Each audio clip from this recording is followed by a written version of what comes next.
Welcome everyone to Alan Hu Foundation Mental Health Lecture Series. I'm Chi-Ching Hu, co-founder of Alan Hu Foundation and host for your webinar. Today, Dr. Abigail Gewirtz will present When the World Seems Like a Scary Place, Essential Conversations for Anxious Parents and Worried Kids. We'd like to thank Tri-Valley Nonprofit Alliance and Three Valleys Community Foundation for their generous grants to fund this webinar. We'd also like to thank Mental Health Association for Chinese Communities for providing simultaneous Chinese interpretation. And thank you to Ida Xiao for Chinese interpretation. Alan Hu Foundation's mission is to promote mental health, raise awareness, and remove stigma surrounding psychiatric disorders, and support fundamental research for cures. Please consider making a gift to Alan Hu Foundation by using the donation link in the chat box. Thank you for supporting our programs. And today, it is our great honor and privilege to introduce Dr. Abigail Gewirtz. Dr. Gewirtz is child psychologist, mother of four, and foundation professor of psychology at Arizona State University. She is a clinician, researcher, program developer, and trainer of providers. Dr. Gewirz's research examines preventive interventions to strengthen families affected by traumatic stressors. With her research team, she develops, tests, and examines the widespread implementation of parenting interventions for diverse families. A fellow of the Association for Psychological Science and the American Psychological Association, she has been invited to speak in the US and across the world on parenting in times of stress. For many children and adolescents, the outside world can feel scary. Parents who themselves may be anxious often lack the tools to help their children. Based on Dr. Gewirtz's book by the same name, this webinar aims to help parents to help their children manage a scary world by using an everyday tool at everyone's disposal, conversations. This webinar is being recorded. Recordings will be available on the Alan Hu Foundation website and the Alan Hu Foundation YouTube channel in about 1 to 2 weeks. Please subscribe to Alan Hu Foundation YouTube channel. And following the presentation, there will be a Q&A session. Please use the Zoom Q&A function to submit your questions. During the presentation, there will be interactive sessions to ask for your inputs. Please also use Q&A function to submit your answers. The presentation is for educational purposes only and is not intended for medical diagnosis. If you have any persistent symptoms, please seek professional help. With that, I'm turning to Dr. Gewirtz. Welcome, Dr. Gewirtz. Thank you for being here. Thank you. Thank you so much, Chi-Ching, for the kind introduction. And it's a pleasure and an honor to be with you. And I'm really impressed by the work that the foundation does. So thank you for doing that work. Today, we're going to talk a little bit about when the world feels like a scary place. And as Chi-Ching mentioned, this is the name of a book that I wrote about 4 years ago, but it doesn't feel any less relevant now. So what we'll cover today is we'll talk a little bit, we'll just do an introduction. Actually, we don't need to do much of that since you kindly introduced me. Unfortunately, my book is not available in Chinese, but it is available in Korean and Russian as well as English. Today, we'll talk about bad news and scary events. And I think everybody would agree that we are living in a world that can feel quite scary, whether it's because of the impending threats of climate change and whether it's because of the violence that we see all too often erupt in our schools, whether it's hearing about concerns related to mass migration, the relentless effects of technology in our lives and particularly in the lives of our children. So we'll talk a little bit about bad news and scary events. We'll start by talking about parents, and that's what I'm going to ask you to think about your own lives. I think many of the people who are here are parents.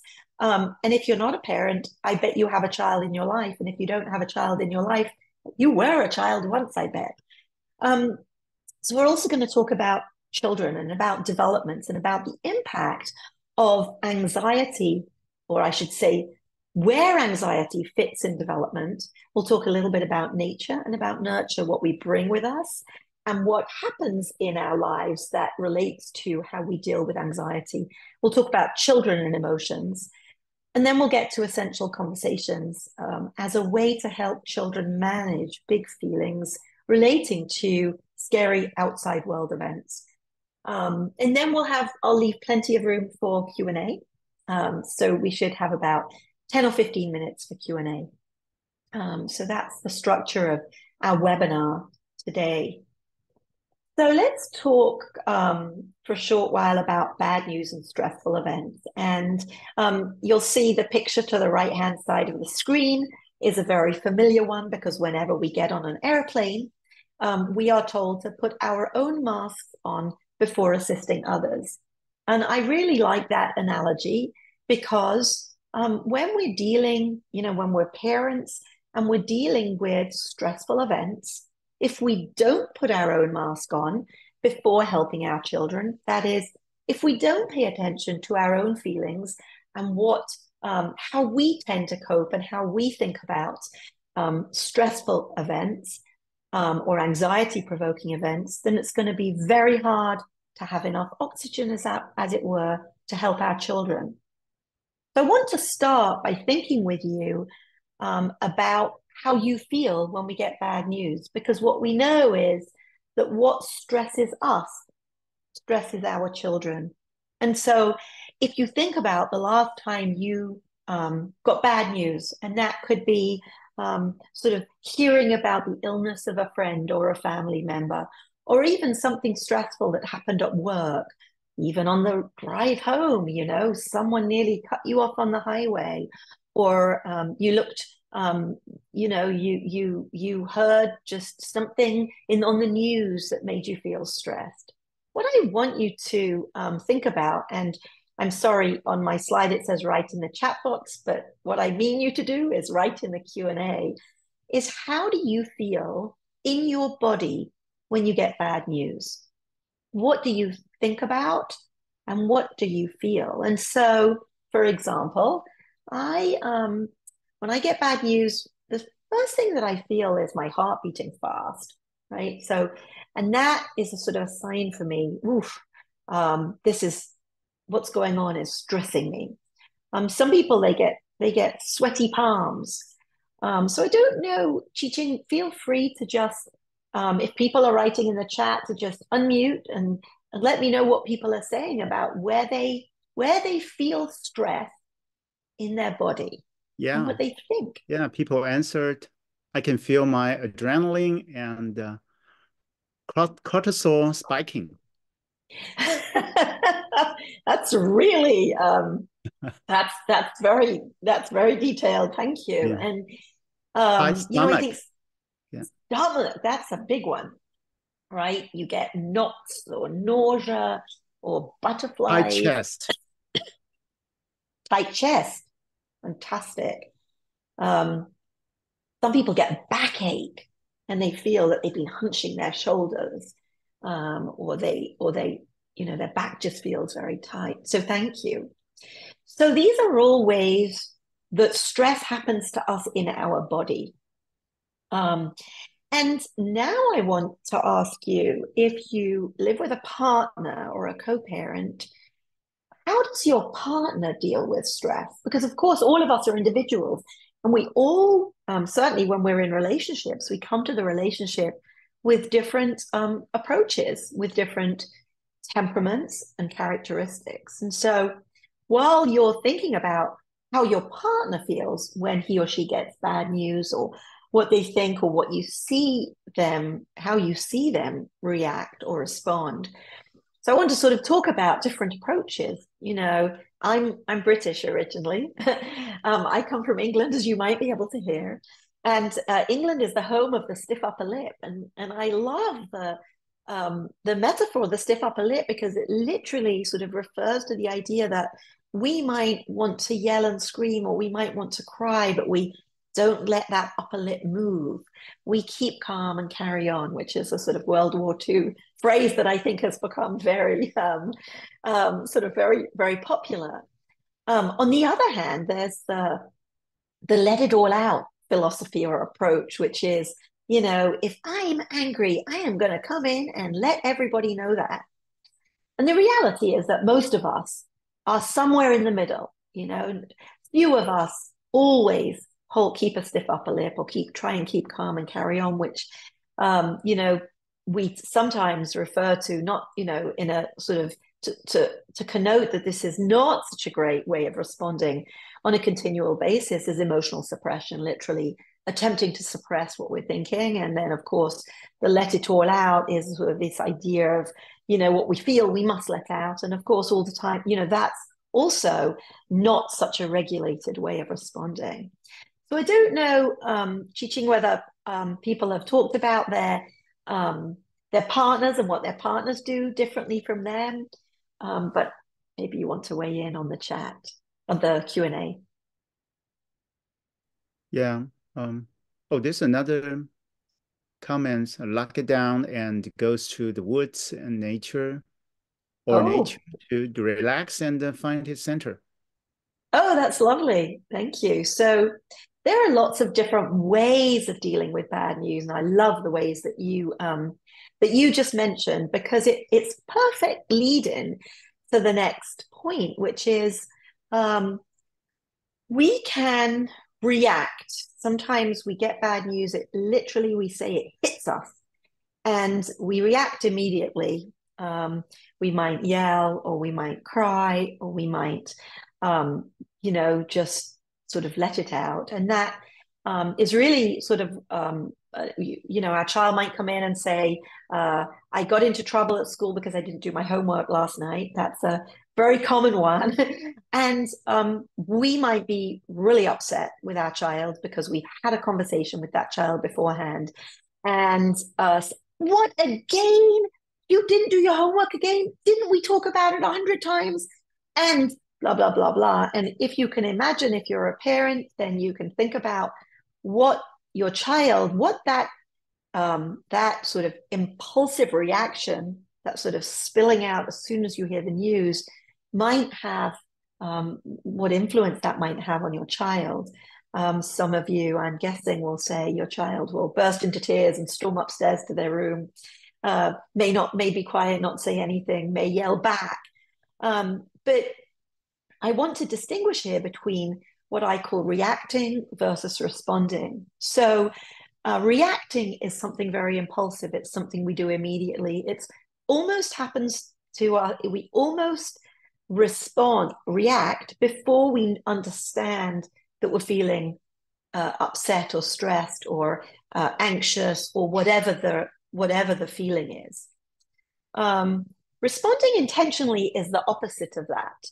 When we respond intentionally, we understand what's happening to us. So somebody, let's take the child example. Our child comes in and gives bad news.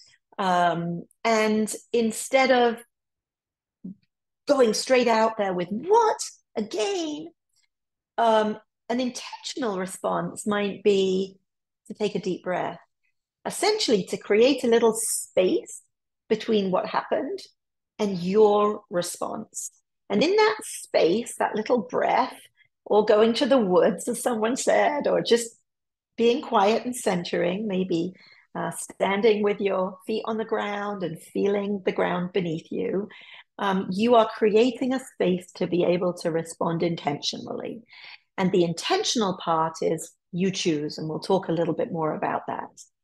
And so I want to ask you, and I promise I won't be asking you all the time. There's maybe one more in the presentation, one more opportunity to comment in the Q&A. But what are your strategies for creating the little space when bad news hits? So how do you stay calm or recover when bad news hits? What are your strategies for regulating your emotions? And so, Chi-Ching, whenever you have a good good number of them and want to share them, I would be happy if you'd like to do that. Okay. We're still waiting for people to comment. So I can share some of the strategies that I use and that people close to me use. I think I am a very, very, very great proponent of 10 deep breaths because they buy me time. I will sometimes say if I'm in physical proximity to someone who's angry or upset, sad, or something's happened, is I'll offer a glass of water. Not only does that, the offering of something help the other person, but it buys me a little bit of time. It's one of my favorite strategies to be able to sort of calm myself and take some breaths. Yeah. Some people say count to 10. Lovely. And the strategies for regulating emotion, take a deep breath, step away from the situation and come back to it later. Absolutely. And people say pray, step aside to a quiet for a moment. Right. So all these strategies, I think you said pray as in prayer. Was that one of the strategies? Did I hear Pray right? / step aside. Yeah. Okay. So Pray. people have lots of different strategies, from taking some time to think by stepping away, breathing, counting to 10 as a way of creating that space, using prayer or some mindful activity. Um, some people like to go exercise as a way to calm down, or go into the woods. We heard that earlier. And these are both short term, like very short term. In less than a minute, you can take a few deep breaths and go grab a glass of water. Or if it's something you need a few hours to calm down to, then that's the going into the woods, or the getting a workout, or taking a good long bath, or praying or meditating. So those are Right. great strategies. Yeah. Yeah. Another person say, allow myself to freak out first and then figure out what the next step is. That's lovely. So you can freak out in the privacy of your own space, and then you've done your freaking out, and then you can pause, and then you can go back to whoever it is you need to interact with. Lovely. Absolutely lovely. So we're thinking about you right now. We were thinking about you. And I want to extend that because parents are their children's best teachers. And like we said earlier, we need to put our own masks on before assisting others. And that also sort of relates to the fact that we bring children into the world, and we literally talk about bringing children up. And so I want you just to think a little bit, and you don't need to write this in the chat, but I want you to think a bit, and we can certainly discuss this later on when we have time for Q&A. How does your family as a family deal with big emotions? What is your family's emotional style? What did you learn about emotions growing up? So think about your own family of origin and the messages that you got. And we'll talk a little bit about how we learn about emotions as children. But when you think about your current family, you can't ignore how you learned about emotions, and whether it's intentional or not. And in most families, how we deal with big emotions is not intentional. We don't learn about emotions in school, or we do now more than we used to. Now there are social and emotional learning curricula, but they didn't used to be. And mostly we learn by doing and seeing. And so this provides an opportunity for you to think about the emotions that you feel comfortable sharing with your children, and maybe the emotions that you don't feel comfortable sharing with your children. And the way we think about emotions, it's really fascinating, because the way we express emotions on our face is fairly universal, but the way we think about emotions and the way we consider what is appropriate to express is highly cultural. And when I say cultural, I mean cultural in the broadest and the narrowest sense of the word, that cultural in terms of our society, but cultural also in terms of our family culture, maybe our religion, as well as our ethnicity, our nationality, our race, things like that. Certainly when we think about Eastern cultures compared with Western cultures, we know that emotional expression is considered very differently. So take a little bit of time to think about that, because we want to start with parents. But we also want to talk a little bit about children today. So parents are their kids' best teachers. And so I want to spend a little bit of time talking about nature and nurture. That is what we're born with and what we learn in our family. And the dance that parents and children learn to do together when children come into the world, and parents get that, I think, hardest job in the world of being a parent and bringing up a child.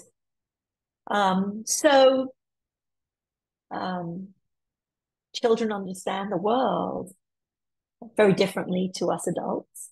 And of course, the way children understand the world differs based on their development. So I didn't ask you earlier, but I would love to ask you, I promise this is my last ask for the Q&A, is how old are your children? What's the age range of the children that you are with most, or the children who are most relevant to you? How old are those children? And this I'm going to hold for later. So I'm going to ask, but I'm just going to ask you to think about it. What are the things those children in your life worry about the most? So how old are your kids, and what are the kinds of things that your kids worry about? And Chi-Ching, I don't know if people have written ages in, but we can hear certainly. Right. Age 13. So we know we have some teenagers. Yes. I'm guessing I'm going to guess that we might have a range of ages, certainly if we have teenagers. I'll use 17 and ages. 11. Okay. Okay. So I think if there's a tendency towards the older ages, I'm going to give some teen examples. If you see 15, people 23, 16, 14, okay. 16. Okay, good. All right. So we're looking at sort of teens. This is great. So I'm going to give some teen examples and maybe some preteen examples. But let's talk a little bit about how kids understand the world. One of the things we know is that so development is this absolutely remarkable thing. And children develop in multiple domains. So the brain develops, they develop motor skills and language skills, cognitive skills. They develop emotional understanding. They develop social skills. Children develop in multiple domains, and they don't necessarily develop uniformly in every domain, because you're sophisticated intellectually, for example, if you have a very sort of very bright child, that doesn't mean that they're very bright in, they're sort of remarkable in social or emotional learning as well. Kids, you can have children who are socially so skilled, it's quite a remarkable gift. That doesn't translate to sort of cognitive capacities. And I think that's a very special thing, because it means that children can excel. Children will find their place in multiple domains. And so, for example, often parents will say to me, my child is really extraordinarily intelligent, and I want to skip a grade. This is one of my favorite examples.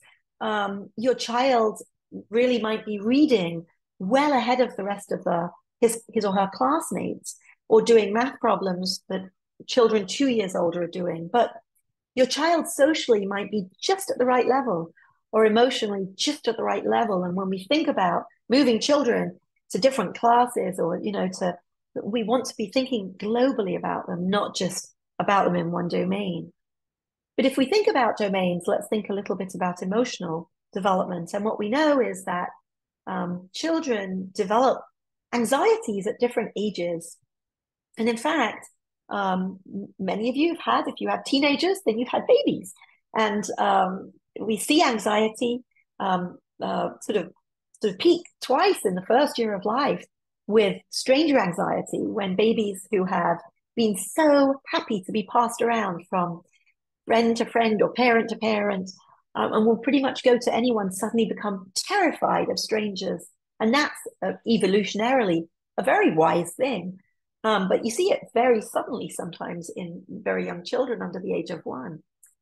Similarly, children develop something called separation anxiety as a normative part of development, where they suddenly really have a hard time being separated from their primary caregiver, whether it's just mom goes out and leaves the child with a babysitter, or the child goes to daycare for the first time. But separation anxiety, again, evolutionarily, it makes a lot of sense.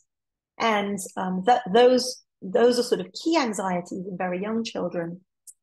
And then anxiety, general anxiety, is pretty, you can see it quite significantly often in school-age children. So I think maybe sort of peak of what we call normal, typical anxiety might happen when a child is an elementary age kid.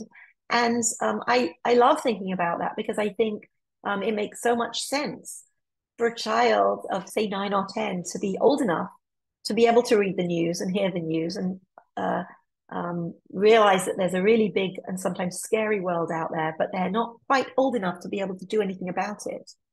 Of course, as children become teenagers, they have more agency, they have more control. That doesn't necessarily translate into great decisions being made. The phase of life that is adolescence is second only to the early years, the first 2 years, in terms of the rapidity of brain development. It's quite a remarkable time, and there are some really unique things that happen in adolescence, both in the brain and in behavior, that we can certainly talk about in the Q&A. But I want you to think about development and anxiety, both in terms of what we sort of normatively know, but also like how anxiety develops, but also in terms of the character of your child or children. And so that's where we talk about temperament. And what we know is that temperament is a remarkably stable thing, that kids who are born with an easy temperament, giggly and just sort of happy-go-lucky and easy to adapt to new things, our children, that temperament can be quite stable. And on the other hand, children who are very highly sensitive in early childhood, who I use my own son as an example, who is now 30, and as a child was a very highly sensitive child, and we didn't really have that label then, but is, as an adult, realizes that he is very sensitive to noises and to smells, and sort of the itchiness of clothing and things like that. You have children who love nothing better than a big, loud, noisy party, and you have other children who really would rather stay on the edge and just look and see and go very slowly and have some preparation for a new thing happening. So researchers have come up with this really interesting characterization of kids as flowers, which I love. And I just want to say that those who sort of develop that idea, we call it differential susceptibility, developed by a man called Jay Belsky and other colleagues, that this isn't, set in stone, and these questions are still being asked. Research is very much underway, but I love sort of thinking about children as orchids or dandelions or tulips. And so if any of you have had an orchid, I have had several orchids, and after the orchid comes to my home, however hard I try, that orchid never flowers again. I'm just not good enough at looking after orchids. But when you are a person who loves orchids and knows how to treat those orchids in a way, what you will see are the most beautiful flowers. And if you are that gifted person and you have an orchidarium, I can only imagine how beautiful it will be. And so the orchid child is what we might call a highly sensitive child who, under really good nurturing conditions, can just really blossom beautifully. But under harder conditions, might not do so well.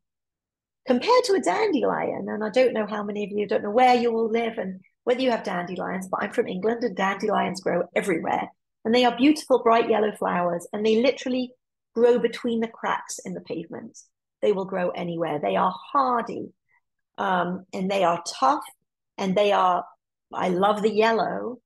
And that's another kind of child. That's your easygoing, happy-go-lucky, anything goes, adaptable child.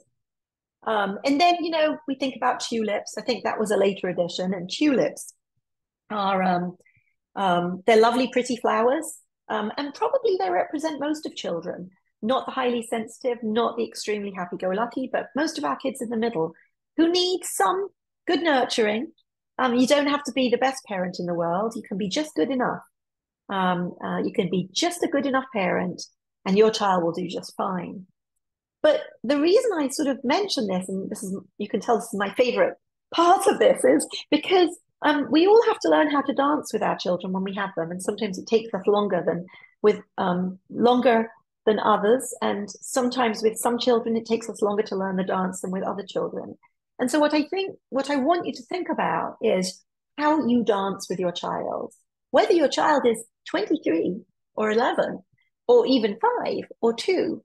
How do you dance with your child? Because your way of dancing might be different from your child's way of dancing. And so watching their steps is a part of learning how to dance with your child. So I'm really aware of the time, and there's never enough time. So I want to move on to talk a little bit about children and emotions. And I really want to encourage you to sort of think of those questions and put those questions in the chat for later, for when I finish the presentation and we have a chance to sort of talk about this in practice. So what we know is that children learn about emotions in 3 ways.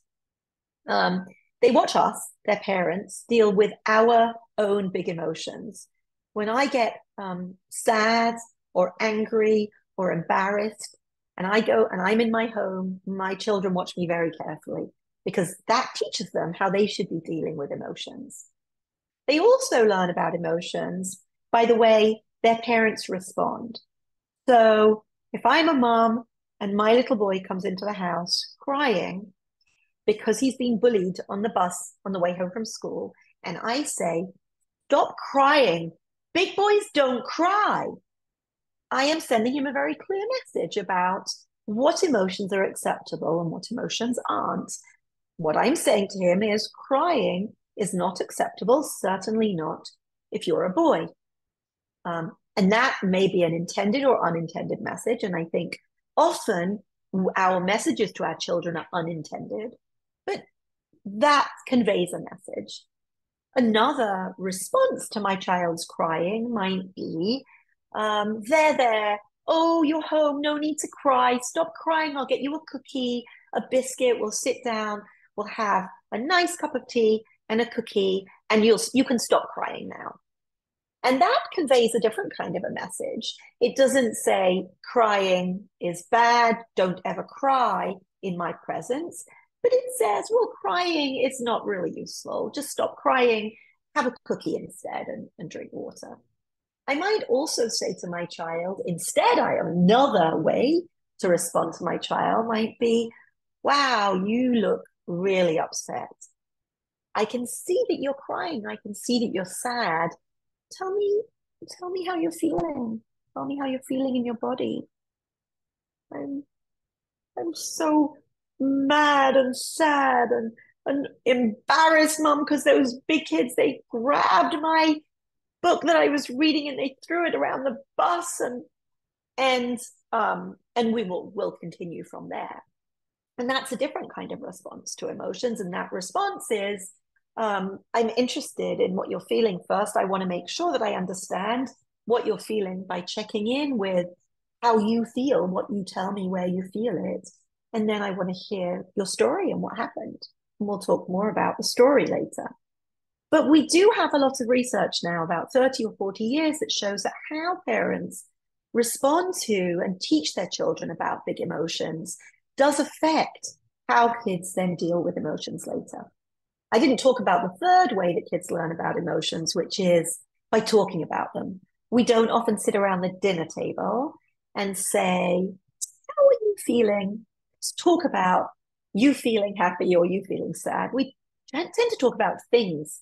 We don't tend to talk about feelings. But that is a way that kids learn about emotions, by us just sitting down and talking about it. So what we know in terms of the way parents respond to their children's emotions, or the way parents teach or socialize their children's emotions, is that a lot of punishing emotions or dismissing emotions or invalidating children's emotions, a lot of messages like, that's a bad thing to feel, don't ever come to me crying, stop that, you need to put on a brave face, never show that you're scared. Those kinds of what we would call, emotion dismissing or negative emotion socialization can really, what they teach children is that those emotions are to be stuffed away and suppressed, and could be that leads to sort of more emotional suppression, or just, and that could increase children's later likelihood of anxiety and depression. And I'm not saying this leads to this in all cases by any means. I'm a researcher, and we researchers say this just might increase the risk for this. But we know that, and I want to focus more on this, coaching and teaching children about emotions can protect this. So that's one thing that we know, that if you can help children learn about, navigate, cue into what they're feeling, that can really help kids. And essentially what we're talking about, let's talk about fear as an example, is fear is really important evolutionarily, right? Fear stopped us being eaten by lions, and it stops us from walking across the road when there's a lot of traffic. It gets the adrenaline going with us. Someone talked about cortisol. It moves us. And it's really important. So it's important for us to detect when we feel fear or worry or positive feelings too. Because once we know what we're feeling, and once we can help our kids know what they're feeling, then we can choose what to do with it. So that's why emotion coaching is so important. I'm going to really go through this very quickly because I think we talked about this earlier. But this sort of idea of pause, breathe, notice, I think is a very easy way to identify what you're feeling and help your child identify what they're feeling, which is sort of when something happens, instead of responding and reacting immediately, always taking a pause, whether it's a breath, a count to 10, a grab a glass of water, feel your feet in your shoes. Taking a pause and a breath allows you to notice what you are feeling and what you are thinking, and then it allows you and not your feelings to be in control. Otherwise, we can be flooded by feelings, overwhelmed. We often talk about that. And then they control us. And we are not intentional because we can't be, because our feelings have overwhelmed us. It sounds easy to say, it is really hard to do.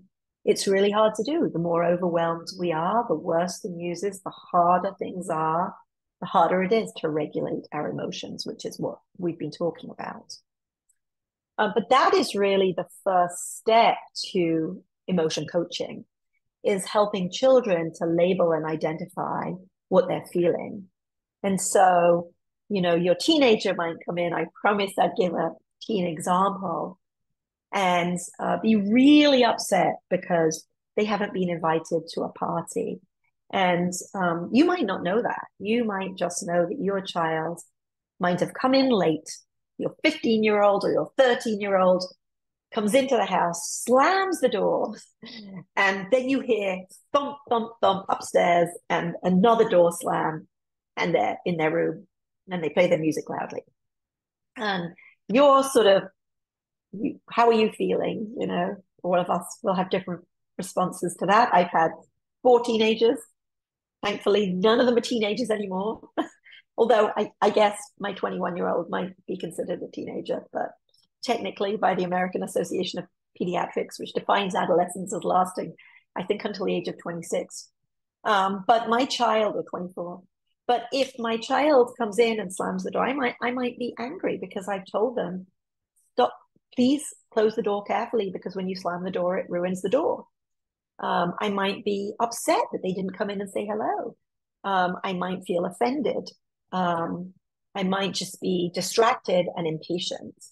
But I might I think I would be wise to take a couple of minutes to take a breath and then make a decision about what to do. I might, depending on what type of a mom I am, I might tentatively knock on the door and open the door and say something like, wow, it sounds like you might have had a hard day. Or I might give them some space and wait till they come down for a snack or offer a snack or something like that. But then I have the opportunity to say, you know, that door slam really told me that something hard might have happened. And I wonder how you're feeling. And some kids will tell you, and other kids won't. It might take a little bit more. And I would never push it, never, ever, ever push it. No, can wait till dinner, and maybe they'll be ready to tell you when they're ready. But the idea of helping them label and identify their emotions allows them to sort of reflect on what they're feeling. And it could be you reflecting on the look on their face, or the tears, or the actions. And then if they tell you what happened, like, yeah, my friend, you know, I thought she was my friend and she didn't invite me to her party, and I invited her to my party, and all my friends are going and I'm not invited. I'm so embarrassed. I'm so ashamed. I'm so angry, and I'm really upset about it. I'm really sad about it. And you often, parents, we think, oh, that's such a small problem compared to the problems of the world. But actually, that's not what our kid needs to hear. We want to validate what our child is feeling. So that must really stink. I remember when I was younger, and it wasn't the same situation as you, but wow, I was so upset when I wasn't, when I was excluded. And actually, you know, and I'm talking about pretty normative examples, but you know, kids being bullied, or children, especially on social media. We know this is very prevalent with children. Finding ways to validate what they're feeling is so important. So it might be, yeah, that's awful what happened on social media. And if that happened to me, I would feel just like you're feeling now. And, you know, there wasn't any social media when I was your age, but if there were, wow, I wouldn't even know where to start. That must feel just terrible. So that's a sort of validation. Listening to kids, right? And just taking the time to listen. You know, we often think we know what kids are going to say, but we don't. And we find out new things if we give them the opportunity to listen, instead of, why did you slam the door and go up to your room and put that music down? The volume is way too high. And then we're not going to hear what happened. And then the final stage of emotion coaching is what to do about it. And so what we're doing here is, you know, I might take the bullying example. We validated our child's feelings of really being, let's say, excluded or victimized.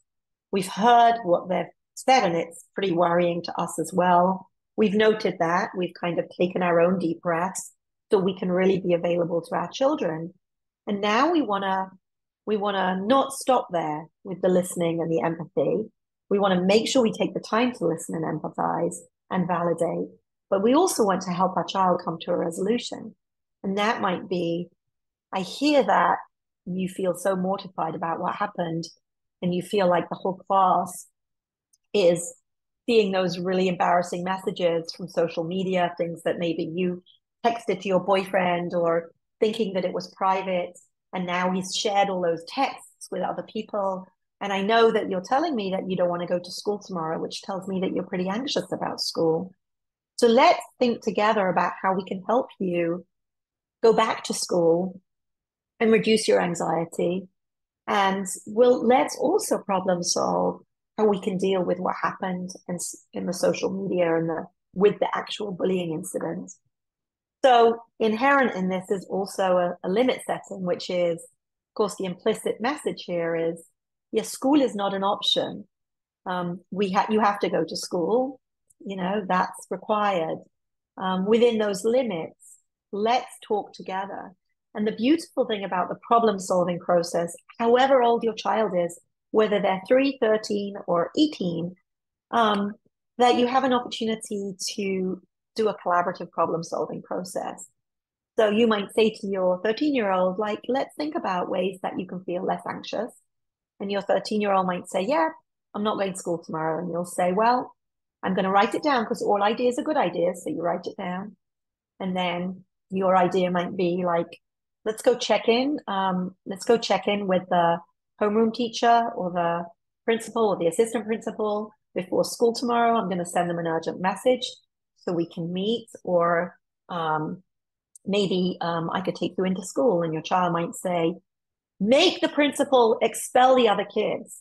And you say, okay, you're writing it down because all ideas are good ideas. And then you go through the ideas. And that's when you weigh them up and you say, okay, do you think I have the power to get the principal to expel the children, even if we decided that would be a good idea? Probably not. So we'll have to do that one. Or maybe we'll create some compromises. You don't want to go to school tomorrow. We have to go to school, but I could take you in just for tomorrow. Or we definitely can't make the principal expel anyone, but we could ask the principal how we could resolve the issue between you with the bullies. So that's the idea around the last phase of emotion coaching. And this really is an emotion coaching conversation. And in my book, I talk a lot about these, and I give a lot of examples of emotion coaching conversations. And there are some basics, and there are some things to think about if you have the opportunity to plan a conversation. So if it's a serious issue and your child is too upset to talk, or you need some space, or you need to find some information out about what happened before you have the conversation, it's fantastic to prepare for the conversations. And sometimes you can't, they're spontaneous conversations. But here are some ideas about sort of the things that you might want to know first. And hopefully they'll tell you. And you want to think about your own feelings. That's very important. So you can sort of put them aside to be with your child. And of course, my caveat is that we're living in a very uncertain, rapidly changing, easy to feel helpless in world where there's so much that's hearsay, and it's so hard, especially on social media, to sift fact from fiction. I want to make sure, I know we only have like 9 minutes, so I want to just briefly sort of talk about, we've sort of talked about this. I want to just encourage you to think, if there are 2 of you, 2 parents, how great is that you can sometimes share the conversation and figure out who will lead it. And I think sort of we covered some of the other issues. And I just want to end with this sort of idea. When I was writing my book, I did some research to find out how often parents and children have conversations every day. And I was absolutely shocked and horrified to find out that the average amount of time parents report spending talking with or listening to their children on a daily basis, on average, not including all the other stuff we do, dressing them, getting them ready for school, driving them places. The average amount of time across the population is 3 minutes. That is right, 3 minutes. And that's where I got this idea for Take 10. Take 10 minutes, just 10 minutes every day to have a conversation with your child. It doesn't have to be a profound conversation. It shouldn't be a forced conversation. Follow your child's lead. If they don't want to talk, model conversations between you and an adult partner. But the more you get used to having conversations, the easier they are going to be when they are hard conversations. And you can have them while you're having dinner or in the car or walking the dog. So I want to stop there and just say thank you so much. I know we'll have lots of questions. So let's hear the questions. Right.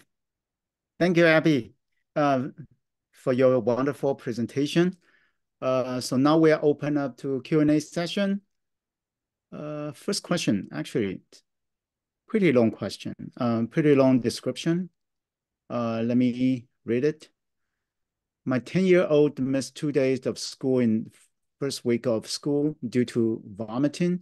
He was fine at home. On Sunday, he said he didn't want to go to school just in case there's a school shooting. I wrote to his teacher and asked for resources. My son then said it's a joke and he's fine. And he was upset that I shared it and his teacher. Monday morning, he said he was not feeling well and his tummy hurt. He missed the school bus. We were able to drive into school. So how do we deal with it? Yeah, that's such a relevant question. Thank you so much for raising that. And it's not surprising, given recent events in Georgia, given our unfortunate history in the United States of school shootings, and the fact that now in many schools they have drills, lockdown drills, that children will be scared. The reality, of course, is that school is an extremely safe place for children, likely one of the safest places, if not the safest place for children to be. But it doesn't matter because as soon as something hits the news, it's as if it happens in your town. So I think that's something to bear in mind. But I want to say that you did absolutely the right thing by taking your child to school, because what we know about anxiety, and I think Wendy Silverman I'm going to give Wendy a plug for the next talk, because I think she's going to talk more about when anxiety really becomes a problem and it really can be hard for children to function. But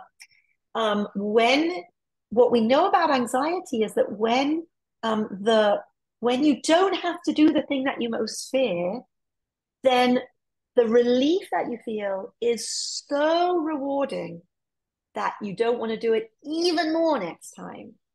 So had you told your child, you missed the school bus, you can stay at home, then you can bet your bottom dollar that the next day it would have been even harder to help your child get to school. Now, that doesn't mean to say that we should sort of laugh. We should never say, oh, don't be silly. We've just been talking about emotion coaching. Helping our children slowly figure out a plan to deal with their anxiety is really, really important. And so these conversations that we've been talking about are ways to sort of get started. I really want to say that why I think this is a nice segue. So I'm going to talk about, typical conversations, typical homes when anxiety doesn't get out of control. And when I say out of control, it doesn't stop your child leading his normal life. Your child can be anxious, but he's not crawling into your bed every single night or refusing to go to school for days. That's Wendy Silverman's going to talk about that next time. But what we're talking about are really helping children deal with their anxiety by being able to recognize. So in the case that you described, I feel really scared because I am scared of school shootings and I think there's going to be a shooting in my school and I don't want to go to school because of that. So that's great. So let's take some time to think about, to help your child with their anxiety, to validate their anxiety, to listen to their fears, and then to spend some time problem solving. How can we help you feel calm? And how can we help you sort of resolve your fear? And that will involve all sorts of things like some facts. Schools are very safe places. Some really getting help from school personnel so that your child is convinced that your school is a safe school. You're never going to promise your child anything, but knowing what the procedures are and knowing what everyone knows and knowing how unlikely it is, that's some help. And of course, the calming, the emotion regulation, and helping children maybe by, if they're scared to start school and you know it ahead of time, taking them to the schoolyard before school starts, taking them to meet the teacher. So gradually working their way through the fears. Sorry, I took a long time in answering that. That's okay. Jing, That's and good. so Thank you. So next question, what kind of language is best to use for children when they do not wish to talk due to stress? Yeah, that's a really great question. Um, use language yourself. So talk about feelings yourself. Say, I feel, my boss was not happy with me today, and I felt really anxious. My palms got sweaty, and I could feel my heart pounding. And I wonder if you feel like that. You could be sitting around the dinner table, and you might turn to dad. I might turn to dad and say, Dad, how do you feel? And dad might say, I was reading the news, and it was really, the news made me anxious, and I could feel it, like I felt my neck and my back tense.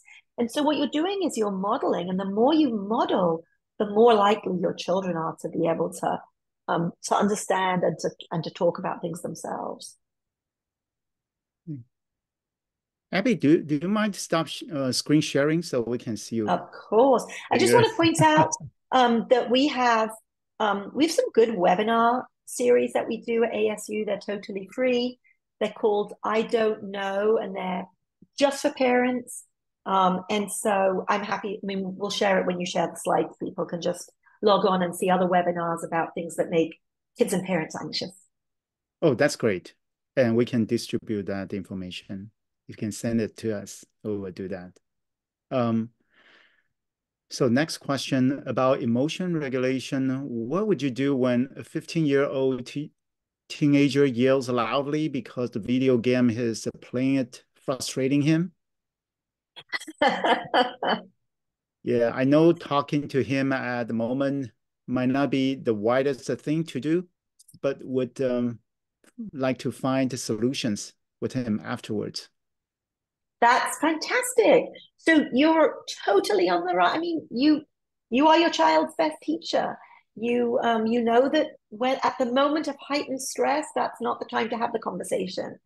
And it really it's sort of, wow, you must be really frustrated. I can tell you're really frustrated because you're like yelling at the screen. And then later on you could say, can we chat, like, before you do your homework, before you play your video games, can we have a conversation? And the conversation could be about, like, what are the alternatives when you feel frustrated? And it could be because the anger and the rage and the shouting might be upsetting to other people in the home. And so what are the alternatives to be able to do it? And that, we talk about limit setting as well. I mean, there could be limits set around that sort of behavior as well. So it's, often people think that if you help talk to children about anger, it'll make them more angry. But actually, you can empathize with the child's anger, and at the same time, even set limits on the behaviors that they show that are unacceptable. All right, great. And Abby, I think it's about time. We should stop here. And thank you so much for sharing your knowledge with us today. Thank And you. It was my pleasure. and thank you to everyone for joining our webinar today. And we hope to see you again in the next webinar on September 24th by Dr. Wendy Silverman on the topic of understanding and managing problematic anxiety in children and adolescents. And this webinar is being recorded, so we will publish this within 1 to 2 weeks through our website and also Alan Hu Foundation YouTube channel. And please take a moment to fill out a short survey. Your input is critical to us to improve the program. And I will leave the donation QR code for a few more minutes. and thank you for donating to support our programs. With that, I'm closing the webinar. Thank you, Abby. And thanks, everyone. Take care and stay well.